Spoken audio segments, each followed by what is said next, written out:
Hello everyone, welcome back to Vidyalaya. आज की इस वीडियो में बात करेंगे एग्जैक्ट डिफरेंशियल इक्वेशंस की। वैसे तो जितनी भी फॉर्म्स हम अभी तक पढ़ चुके हैं वो इनफ है किसी भी एग्जामिनेशन के लिए, बट कभी कभी एग्जैक्ट डिफरेंशियल इक्वेशन से भी क्वेश्चन पूछा जाता है। ठीक है, तो आज इसके बारे में हम इंफॉर्मेशन लेंगे कि किस तरह से इसके क्वेश्चंस को सॉल्व किया जाता है। ठीक, तो सबसे पहले इसकी फॉर्म कैसी होगी। जैसे हर किसी की एक फॉर्म है, आपने देखा कि आपका वेरिएबल सेपरेबल तो इनिशियल टर्म है जहां से हम वेरिएबल को सेपरेट कर पाते हैं, उसके बाद इंटीग्रेशन स्टार्ट हो जाता है। सेकंड टर्म था होमोजीनियस, होमोजीनियस का एक अलग फॉर्म है। लीनियर डिफरेंशियल इक्वेशन का एक अलग फॉर्म है। इसी प्रकार से एग्जैक्ट डिफरेंशियल इक्वेशन का एक अलग से फॉर्म है। करेक्ट, तो ये फॉर्म कुछ इस तरह से दिखाई देगा। देखो, M d x plus N d y is equal to zero. आपने सबसे पहले इक्वेशन को इस फॉर्म में कन्वर्ट करना है।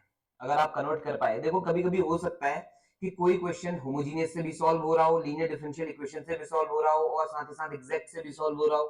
ठीक, तो पॉसिबिलिटीज हैं, ऐसा नहीं है कि एक ही मेथड से सॉल्व हो पाएगा, वो डिफरेंट मेथड्स हैं।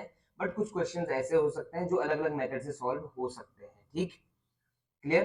तो सबसे पहले आपको अगर कोई चीज चेक करनी है कि एग्जैक्ट है या नहीं है, अगर कोई डिफरेंशियल इक्वेशन, पहले तो देखो कंडीशन है कि कोई एग्जैक्ट डिफरेंशियल इक्वेशन है कि नहीं है, वो देखना है।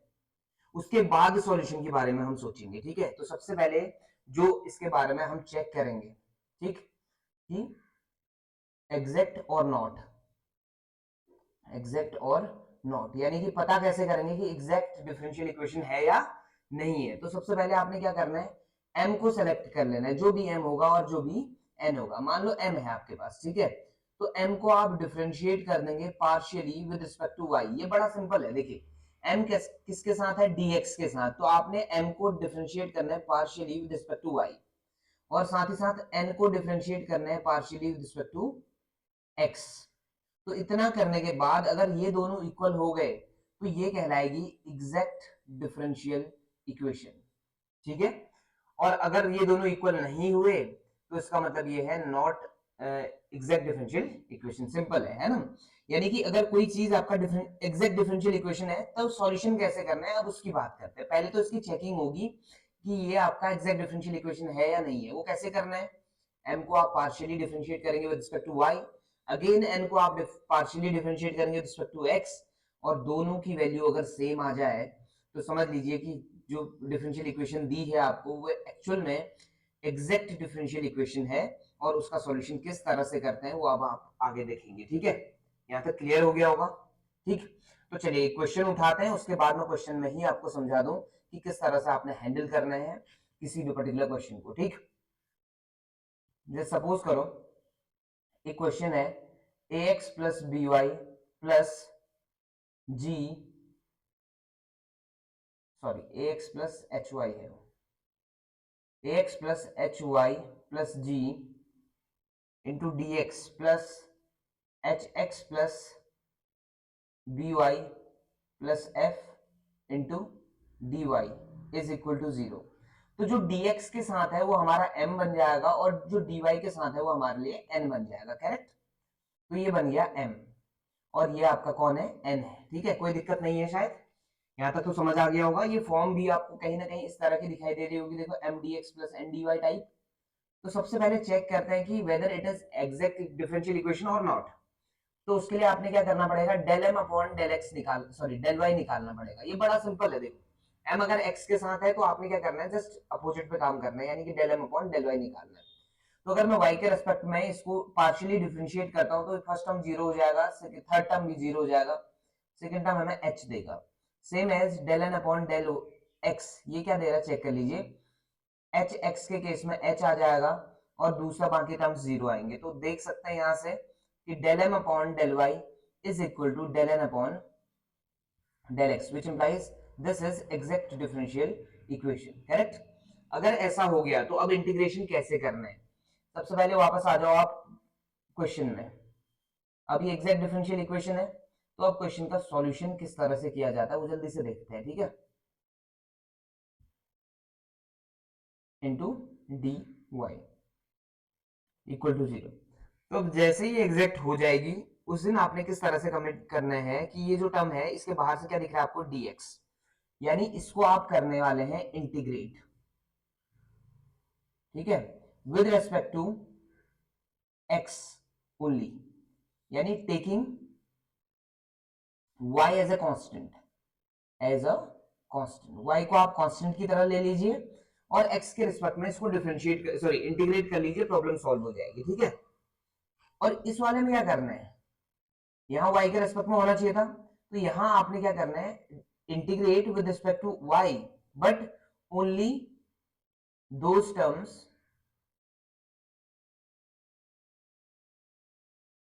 only those terms in which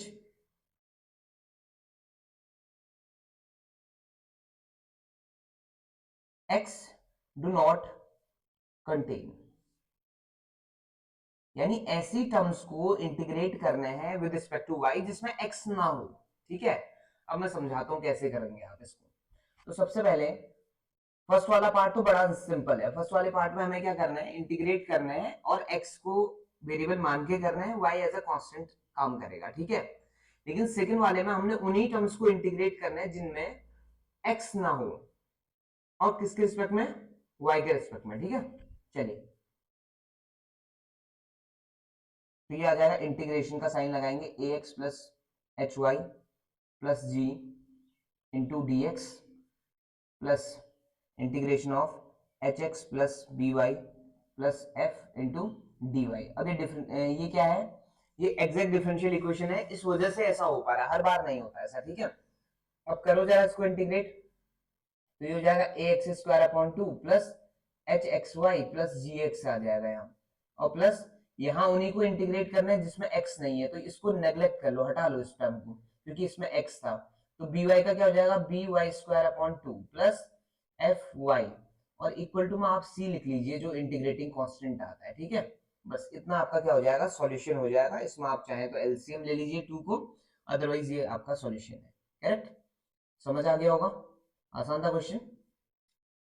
चलिए एक क्वेश्चन और उठाते हैं जिससे कि आपकी चीजें और क्लियर हो जाए, ठीक है। तो आपको ज्यादा आसानी होगी अगले क्वेश्चंस को करने में, ठीक है। तो सबसे पहले क्या करना है, 4x plus 3y plus 1 into d x plus 3x plus 2y plus 1 into d y is equal to 0। ये दिया हुआ है डिफरेंशियल इक्वेशन, ठीक है। अभी एग्जैक्ट है या नहीं है उसके लिए क्या करो, m पहचान लो पहले, dx के साथ जो होगा वो m है और dy के साथ जो होगा वो n है। तो यहां से हमने ढूंढ लिया dm अपॉन dy, यानी डेल की बात कर रहा हूं मैं, पार्शियल, तो ये आ गया 3, और del n upon del x कितना आ गया, ये भी 3 आ गया। इसका मतलब है del m upon del y is equal to del n upon del x, which implies this equation is exact differential equation. और एग्जैक्ट डिफरेंशियल इक्वेशन है तो आपने इंटीग्रेशन करना है 4x प्लस 3y प्लस 1 का, taking y as a constant, और second term में उन्हीं टर्म्स को आपने इंटीग्रेट करना है विद रिस्पेक्ट टू y जिनमें x ना हो। अब x किस किस में है वो देख लीजिए, ये x वाला टर्म हट जाएगा इसमें, ठीक है। इंटीग्रेट करो जरा, 4x स्क्वायर अपॉन 2 ये हो जाएगा, प्लस 3xy हो जाएगा, और प्लस x प्लस यहाँ हो जाना है 2y square by 2 plus y equal to c. अब 2 से कैंसिल हो रहा है, तो 2x square plus 3xy plus x plus y square plus y is equal to c. ये फाइनल आपका आंसर हो गया। इसको आप रीअरेंज कर सकते हैं, आगे पीछे लिख सकते हैं टर्म्स को, कोई प्रॉब्लम नहीं होने वाली, ठीक है। क्लियर हो गया, आपको समझ आ गया होगा कि एग्जैक्ट डिफरेंशियल इक्वेशन के साथ किस तरह से डील करना है, क्लियर। तो आज ये जो वीडियो है इतना ही टर्म आपको समझने को मिलेगा इसमें, ठीक है। और साथ ही साथ एक चीज और समझेंगे कि differential equation of first order and first degree जो है क्लोज हो गया ऑलमोस्ट, ठीक। अब अगर इसमें कुछ नया बचा होगा, कुछ क्वेश्चंस में आएंगे जो प्रीवियस ईयर के क्वेश्चंस होंगे तो उस पर बात करेंगे, अदरवाइज बहुत ज्यादा कुछ है नहीं इसमें, है ना। एक इंस्पेक्शन मेथड है, मे बी इसमें हम आपको अगला वीडियो जो है इसी के लिए काम करें इस पर, ठीक, देखेंगे। अदरवाइज नेक्स्ट टॉपिक पे बढ़ेंगे, क्लियर है। चलिए, आशा करते हैं कि आपको वीडियो पसंद आया होगा, अगर ऐसा है तो please do like share and subscribe. अब आपसे मिलेंगे नेक्स्ट वीडियो में। Thank you so much for watching.